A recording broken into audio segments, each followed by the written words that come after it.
Hello, it has been so long since I've done a YouTube video. I think my last video was in January. Things happen, life happens, and I can get into that in another video. But today, all we're gonna talk about are dorm essentials and non-essentials, because I have lived in a dorm for pretty much one whole school year, and I have learned what you really do need and what you really don't need, because I brought some things to college that I have not touched and I don't think are necessary, things that are just in the way. But then I brought some things to college that I was like, wow, I use this every day. And also there's some things that when I got to college, when I got into the dorm in the first couple months, I was like, I really need this, so I got it, and it's been really helpful. So I'm just going to start off with what you need, and then I'm going to end with what you don't need. So watch what you need so you know what to buy, and then watch what you don't need so you don't waste money.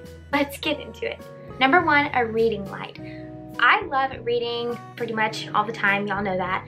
I'm a big book nerd and I'm proud of it. I especially love reading at nighttime before I go to bed, so I'll get in bed and I'll read a couple chapters of a book just to calm me down, get my mind off of the day. But I don't have a light close to me, so I sleep in the bottom bunk. If the overhead light's on, I really can't see what I'm reading anyway, and if a lamp is on this dresser, then I still can't really read very well. So I have a reading light that I clamp on my bed. I aim it at the book that I'm reading. Now, a lot of people like different kinds of reading lights. Some people like the kind that clips onto the book. I despise those. There are also some kinds that go around your neck, and I think those could be good. I've never used them, but I wanted a kind where I didn't have to touch it, it didn't have to touch me, but it was still there to help me read. This one's really nice. I just found it on Amazon. I can try to link it down below. It has different lighting settings, so if you want a warmer tone or a cool tone or a mix of both or a brighter tone, it's really good. This one you do need to charge. I had an LED reading light going into the semester, into the fall semester. You don't have to charge LED lights, but I just saw it fading really quickly, and then it got to a point where I still couldn't read what I wanted. Like, it got to a point where the light was so dim that I couldn't read, so I just found one that you recharge, and it just has a cord that you charge the light with. Reading light, very good. Also, if you're trying to study but you want to lay in bed, maybe that's something for you. An air conditioner. I like to sleep with it cool, but I am not allowed to turn the temperature down any lower. What's weird about the thermostat is that you can turn the number down as low as you want it to go, but then it will pop back up to 70. So the lowest it will go on air is 70, and 70 is not enough. I was waking up sweating and I just couldn't get comfortable. I can't sleep when I'm hot, so I was not sleeping well, but my grandmother did get me an air conditioner. You fill it with water, and I fill it with water every night, and then I turn it on, and it really does help. Now, it does not fix the problem. I still wake up sweating, but I wake up sweating less, so that's really good. I try to aim it down towards where I'm sleeping, but it is really helpful, so I highly recommend it. And if you get really hot, I would recommend getting multiple of those. A microwave is key. I don't know if I've told y'all this, but I guess I haven't, because I haven't told y'all anything in months, but I do not have a meal plan anymore. I feel like I could make another video about that, but I need a microwave to heat things up, especially now that I don't have a meal plan. So I have food that I'm heating up in the microwave, and microwaves are wonderful. Also, if you do have a meal plan, I still think microwaves are good, because you might go to a restaurant and have leftovers and bring it back to your dorm, and you can heat them up in your microwave. Also, if you get really cold, not now.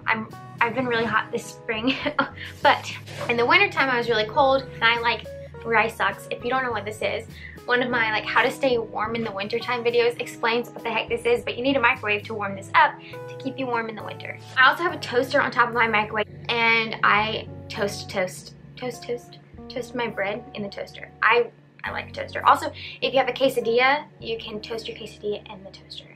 It's really nice. I'll make breakfast sandwiches with English muffins, toast the English muffin in the toaster. I'll make sandwiches and toasted sandwiches, so I'll put the bread in the toaster. Very, very, very good object. My aunt and uncle got that toaster for me, so thank you, Aunt Crystal and Mark. It's really good. A fridge is very necessary, because I have all of my food in the fridge, and I really do suggest getting a fridge that has a freezer, because some mini fridges don't come with the freezer portion of it, and I suggest that you find one that does. But make sure you look at your dorm's guidelines to make sure you get the right size mini fridge. All right, moving on to a water filter. I drink a ton of water, and I just want to make sure it's filtered because most of the time the water that comes out of the sink is not amazing, especially if you're in an older dorm. So I just suggest a water filter. The one I have, I just fill it with water, obviously, and then it just takes about a minute to fill up with the water that I put in, and I'll just have to keep refilling it. So I probably have to refill it 3 times for the actual full water filter to be full, just because my sink just doesn't let me get all the way under it. A blanket, this is very simple, but if you get cold or if you want to just make yourself feel a little better when you're studying, I feel like a blanket is just really nice thing to have. It's like, oh, I don't have my mom or dad to hug, here's a blanket. Trash bags. Trash bags are essential for me because I'm going through food like crazy and packages like crazy and paper like crazy, and I just need big trash bags. At first I was starting out with the smaller trash bags because our trash bag is, our trash can is smaller, but I finally just went to the big trash bags, like normal size trash bags, in the trash can so it doesn't overflow, which is really helpful. And the last dorm room essential that I could really think of is paper towels. This is especially if you are trying to eat in your dorm room, but if you have any spills, use paper towels. I use paper towels for everything. If I'm washing my strawberries or my apples, I will dry them off with paper towels. I use my paper towels as my napkins. I use paper towels to clean up any spills. I use paper towels for everything. Now I'm gonna move on to the non-essentials. You absolutely do not need any of these things. However, I want to put a disclaimer out there. If you are watching this video and you got me one of these things for my dorm, please do not be offended. These are just some things that I thought of that are not essential. A ton of towels. You do not need a ton of towels. I go through 1 big towel a week for drying off. I have 2 hand towels and enough washcloths. I do not bring like 80 towels because you're not going to use them. I have a cubicle of towels that I just don't use. You don't need that many towels. Desk decor. You do not need to decorate your desk. All I have on my desk is a mirror, my jewelry, this thing that holds all my pens and pencils, and then a lamp.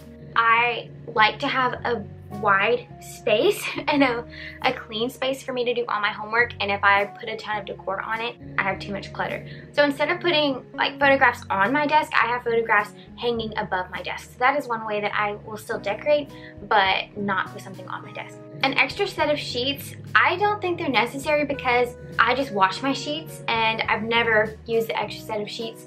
Take that with a grain of salt because sometimes you might need it, but I have not had to use it this year. But it depends on how crazy your roommates are, I guess. Okay, one thing that I don't think is needed is a rug. The rug that's in my dorm has just been getting in the way of a lot of things. 1, it's bumpy, so it's kind of weird to walk on. 2, a lot of hair gets stuck on it, or just the fuzz from the rug will come off and get all over your clothes, and so I have to just lint roll all the time. So I just don't think it's necessary, and because our rug has bumps on it, it's really hard to vacuum. I'd rather just have the carpet underneath to vacuum. So I wouldn't get a rug.